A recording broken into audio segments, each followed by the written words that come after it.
रात के 2 बज रहे थे और हम हाईवे पर बिल्कुल अकेले, और हम वेडिंग से वापस आ रहे थे और मेरे पास गोल्ड ज्वेलरी पड़ी थी।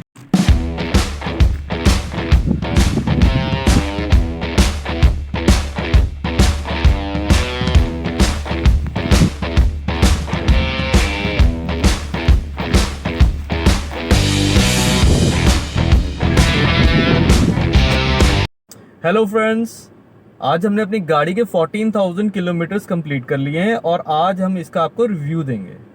तो फ्रेंड्स, मैं आपको बता दूं कि जो मेन क्वेश्चंस हमसे 3 यही पूछे जाते हैं कि ये कार आपने कब ली थी, कितनी चला ली है और कौन सा वेरिएंट है ये। तो ये है टाटा नेक्सन की एक्जेट प्लस लग्जरी मॉडल। ये एक टॉप मॉडल है और ये हमने 14,300 किलोमीटर गाड़ी चला ली है और हमने बाय अभी नवंबर में की थी, नवंबर 2022। मींस प्रीवियस ईयर में हमने ये कार बाय करी है। तो हमने 6.5 मंथ्स में हमने 14,000 किलोमीटर से भी अबव अपनी कार चला लिया है। इससे बहुत लोग क्वेश्चन करते थे कि why you have selected EV. तो आज हम आपको बताएंगे कि हमने क्यों ईवी सिलेक्ट करी। तो main reason for buying EV was, first तो हमें ये था कि हमने बहुत जगह सर्वे भी किया था और हम गो ग्रीन जाना चाहते थे, और दूसरा हम अपने इंडियन प्रोडक्ट ही बाय करना चाहते, तो इसलिए हमने टाटा को प्रेफरेंस दी। हमने ईवी कार ली तो हम उसकी चार्जिंग का भी पूरा फिगर आउट करके ही चले थे कि हमारा जो डिस्टेंस है मोहाली का, मेरा जहाँ काम रहता है, वो अबाउट आने जाने का 100 किलोमीटर रहता है। टाटा नेक्सन में हाई रेंज ही हमने क्यों प्रेफर करी, क्योंकि हमारा ट्रैवल कुछ ज़्यादा है, तो उस चक्कर में हमें मैक्स रेंज ही कंफर्टेबल थी। और जहाँ जहाँ हम ट्रेवल करते हैं, जो दूर के डेस्टिनेशन है हमारे, वहाँ पे हर जगह हमें चार्जिंग स्टेशन अवेलेबल पड़ रहे थे। ईवी कार और सीएनजी कार में भी हमने कंपैरिजन किया था, पर अगर हम देखें इकोनॉमिकली, हमें ईवी के साथ ही हमने जाना प्रेफर किया, क्योंकि सीएनजी के लिए लाइंस लगती हैं भाई, हम तो कंफर्टेबल नहीं है। इससे अच्छा तो अपने घर पे ही चार्जिंग कर लें, वो बेहतर है। तो लाइक हमारी ईवी कार है, तो लोग हमसे पूछते हैं कि तुमने एंजाइटी नहीं फेस किया। यस, हमने एंजाइटी फेस किया है, वो भी इनिशियल मंथ्स में after buying this Nexon EV. हमारा फर्स्ट हमने जो फेस किया था वो था, हम गाजियाबाद वेडिंग पे गए हुए थे, तो हमने वहाँ पे अपनी कार चार्ज करी वापसी में, और मैंने हस्बैंड को बोला लाइक हम ना अपने रिलेटिव्स के साथ वापस आ रहे थे, हमारे साथ एक कार और थी, तो दे सेड कि हमारे वाले रूट से तुम चलो।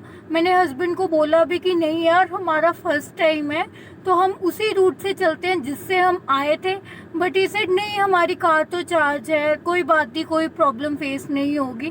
तो हम चल पड़े, और टाइम भी इवनिंग का था, तो हम काफ़ी लेट हो चुके थे। तो जब हम उस रूट से आए तो हमें कोई चार्जिंग स्टेशन वहाँ पर नहीं मिला, और रात के 1 बज गया, हमें कोई चार्जिंग स्टेशन वहाँ पे नहीं मिला। तो हमने 1:30 बजे के करीब हमें हाईवे पर एक छोटी सी टी शॉप दिखी, वहाँ पे हमने अपनी कार चार्जिंग के लिए उनको रिक्वेस्ट करा, और उन्होंने हमें 3% की कार चार्जिंग करने दी हाफ एन आवर के लिए, और उसके लिए उसने हमें कॉस्ट करा 500 रुपीज़। उस टाइम पे वो 500 रुपीज़ वॉज लाइक कि बस हम अपने घर पहुंच जाए, और हम अपने घर पहुंचे with 1% battery left.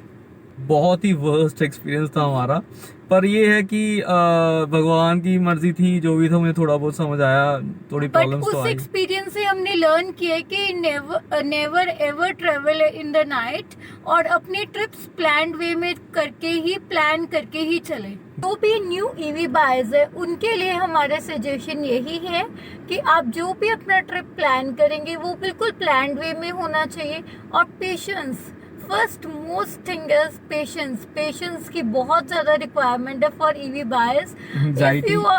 If you are short tempered then don't buy EV car, क्योंकि एग्जाइटी तो होती है भाई, अगर वो लॉन्ग रूट पे जा रहे हो और आपकी बैटरी कम है, आप तो बहुत ज़्यादा मतलब गुस्से में भी आने लगोगे, एक दूसरे पे गुस्सा Exactly. निकालना शुरू कर दोगे, वो बहुत बेकार हो जाएगा।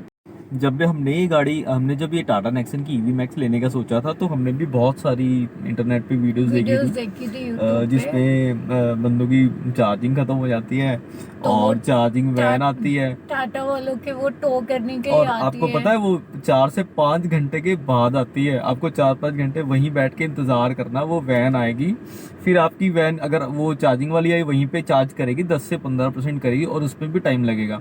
उसके बाद आसपास को आपको कहेंगे आसपास का आप ईवी सेंटर ढूंढ लो, अपनी गाड़ी वहां पे चार्ज कर लेना।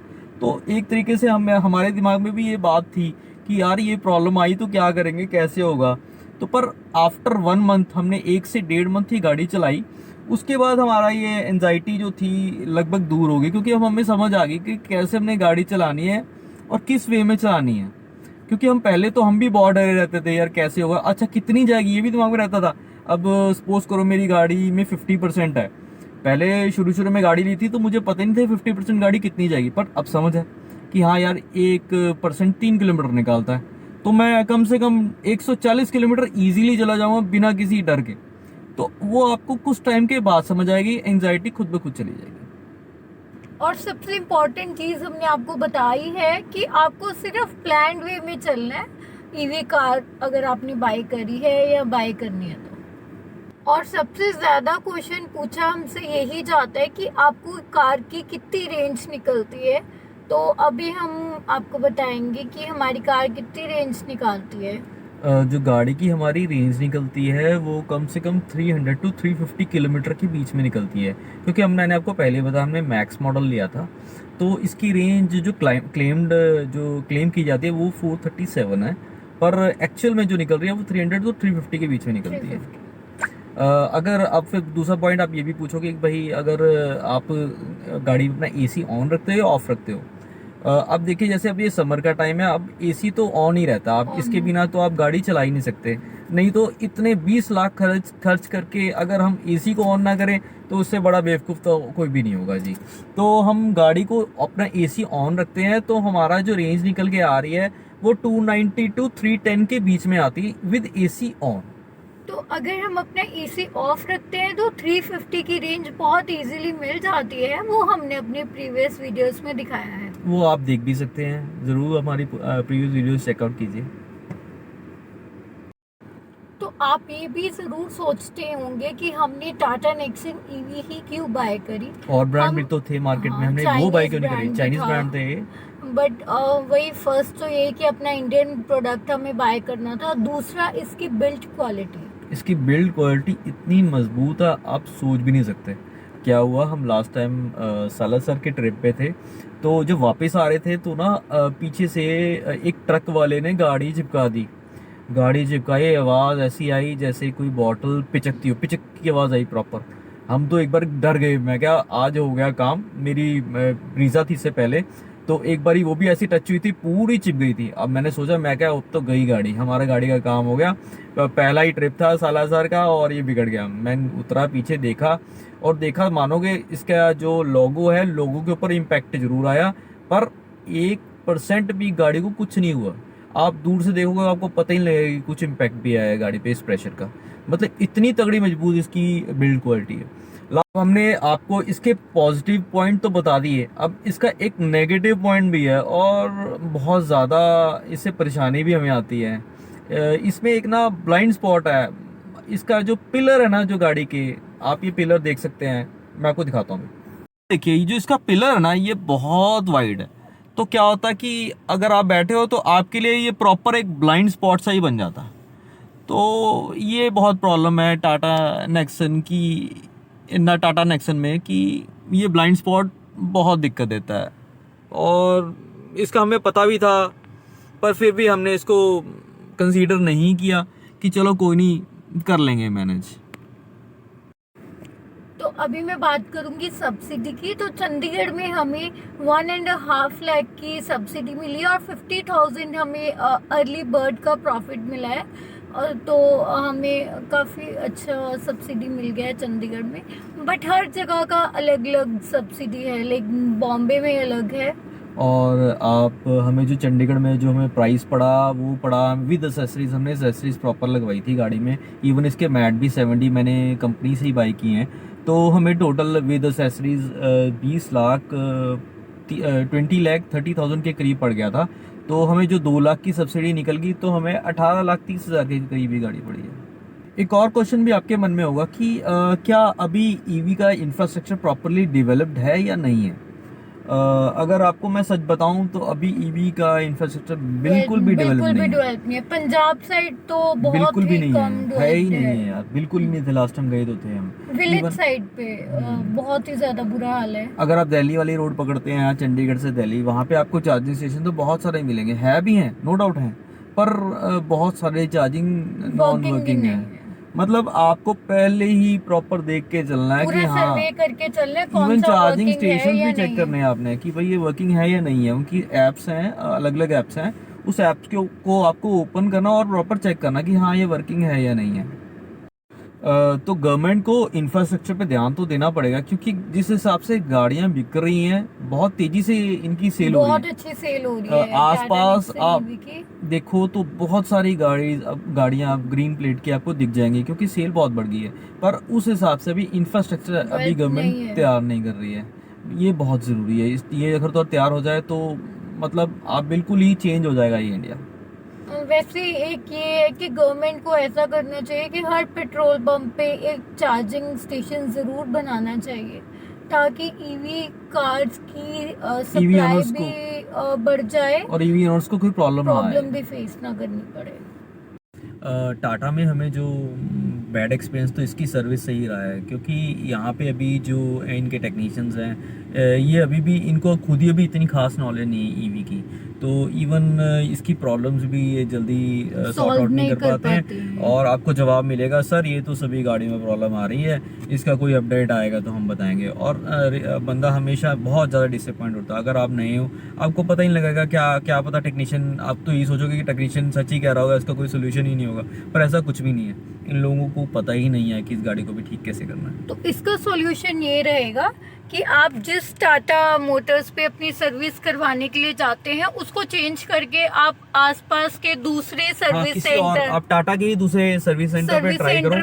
करें, क्योंकि वहाँ डिफरेंट टेक्नीशियन होगा। हाँ। ऐसे ही हमें भी एक प्रॉब्लम फेस कर रहे थे, हमने भी तो प्रॉब्लम फेस करी। कहने का मतलब ये है कि देखा ना, आप कभी देखना कि अगर आप बीमार हो जाओ, कभी कभी आपको एक डॉक्टर की दवाई काम नहीं आती, पर वो दूसरे डॉक्टर में जाते हैं ना, उसकी दवाई लग जाती है और आप ठीक हो जाते हो। तो वैसे ही इस गाड़ी के साथ भी है। कार के अब साथ हमारे भी साथ ना एक same है। प्रॉब्लम आई, हमने प्रॉब्लम फेस करी कि हमारी गाड़ी के ना में एक नॉइस आती थी, नॉइस प्रॉब्लम थी बहुत तगड़े वाली। चू चू चू चू सी लगी रहती थी। गाड़ी चलाओ, मैं एक्सेलरेट कर रहा हूँ तो चू, जब उसको क्या कहते हैं छोड़ता हूँ, तब भी ये कच कच कच कच की आवाज़ आती थी। तो मैंने इनसे प्रॉपर ठीक चेक करवाया। कहते हैं सर माउंट बी चेंज कर दो, माउंट सी चेंज कर दो। मतलब यही चलता रहा। पहले कहता है माउंट बी में प्रॉब्लम है, वो चेंज हो गया जी। माउंट सी था, माउंट सी भी चेंज हो गया। उसके बाद भी वो प्रॉब्लम नहीं गई। उसके बाद मेरी बात हुई टेक्नीशियन से, कहता सर ये ना हर गाड़ी में है। मैं कहा यार ऐसे कैसे हो सकता है हर गाड़ी में। तो मैंने हार के मैंने अपना जो सर्विस सेंटर है, मैंने इसका टाटा का चेंज किया। मैंने मोहाली चला गया और मोहाली में वो मेरी प्रॉब्लम सॉल्व होगी। प्रॉब्लम क्या थी मैं वो आपको बताता हूँ। प्रॉब्लम ये थी कि जो इसके जो एक्सल्स हैं, एक्सल में एक पार्ट था दोनों तरफ, वो पार्ट पे ग्रीसिंग नहीं हुई थी। इतनी सी प्रॉब्लम थी। और ये प्रॉब्लम शायद इस करके हुई कि ये बारिशों में मैंने गाड़ी चलाई। बारिशों में गाड़ी चलती है तो ये जो ईवी गाड़ियाँ हैं, इनके पार्ट्स में पानी चल जाता है। और आपको पता है ईवी में छोटी छोटी चीज़ों की भी आपको आवाज़ आएगी।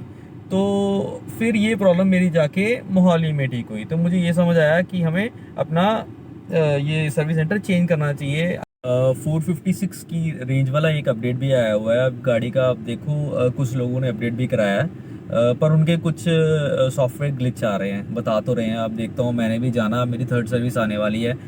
15,000 पे थर्ड सर्विस आ जाएगी, तो हम अपडेट करवाएंगे। फिर आपको इस बारे में ज़रूर बताएंगे कि क्या हमारी रेंज इंक्रीज़ हुई है कि नहीं हुई है। तो काफी लोगों को ये कंफ्यूजन है कि ईवी ले या ना ले, या फिर किन लोगों को ईवी लेनी चाहिए। लोगों ने गाड़ी को सिटी में ही चलाना है, उनके लिए तो द बेस्ट है ये ईवी कार, क्योंकि उन्हें पता है कि हम घर जाके चार्ज कर लेंगे, और तो एंजाइटी की बात भी खत्म हो गई है। और जिनके लॉन्ग रूट्स हैं और उनको पता है कि वहाँ पे चार्जिंग स्टेशन के सेटअप है, तो उनको भी ईवी कार बाय करनी चाहिए। तो अभी हम इनकी सर्विस की बात करें तो इनके टेक्नीशियंस उससे हम को अभी ईवी की इतनी नॉलेज नहीं इतने है, हम सेटिस्फाइड नहीं हैं लेकिन इससे। अगर हम ओवरऑल इस कार के परफॉर्मेंस की बात करें, बिल्ड क्वालिटी दी बेस्ट है, 5 आउट ऑफ 5 स्टार। और इसकी रेंज से भी हम सेटिस्फाइड है, Satisfied बहुत है। अच्छी निकल रही है। और विद एसी हम गाड़ी चलाते हैं, पूरा दिन रात एसी चलाते हैं, कोई इशू नहीं है। इवन आप कहोगे खर्चा ही बिल्कुल नहीं इस गाड़ी का अगर हम सोचे तो। सो गो फॉर ईवी।